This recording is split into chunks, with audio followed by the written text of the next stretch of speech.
সড়কে মৃত্যু ফাঁদের আরেক নাম বেপরোয়া গতির মোটরসাইকেল। অনেকটা লাগামহীন ঘোড়ার মতো নিয়ম নীতির তোয়াক্কা না করে চলা এই মোটরযানের লাগাম টানতে দেশে প্রথমবারের মতো সড়ক পরিবহন ও সেতু মন্ত্রণালয় মোটরযান গতিসীমা নির্দেশিকা 2024 প্রণয়ন করেছে। রাস্তার ধরন ও বুধবার রাজধানীর জাতীয় প্রেসক্লাবে রোড সেফটি কোয়ালিশন বাংলাদেশের পক্ষ থেকে মোটরযানের গতিসীমা নির্দেশিকা বিষয়ক সংবাদ সম্মেলনে নিরাপদ সড়ক চাই এর চেয়ারম্যান ইলিয়াস কাঞ্চন বলেন, শহরের সড়কগুলোতে মোটরসাইকেল গতিসীমা ঘন্টায় 30 কিলোমিটার নীতি বাস্তবায়ন হলে অকাল মৃত্যু কমবে। মোটরসাইকেলের গতিসীমা নির্ধারণ করায় সড়কে চলাচলের জন্য শিশু, নারী ও বৃদ্ধরা উপকৃত হবেন।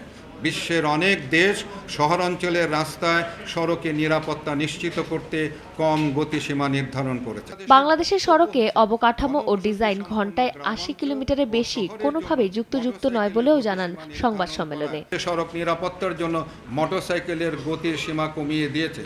বাংলাদেশেও অনুরূপভাবে গতিসীমা বাস্তবায়ন করলে রোড ক্র্যাশ ও প্রাণহানি কমানো সম্ভব হবে। তিনি আরও বলেন, সঠিক মনিটরিং সিস্টেম ও জনসচেতনতাই পারে সড়কে মৃত্যুর হার কমাতে। নারী ও বৃদ্ধরা। চন্দ্রিমা চৌধুরী, সময় সংবাদ, ঢাকা।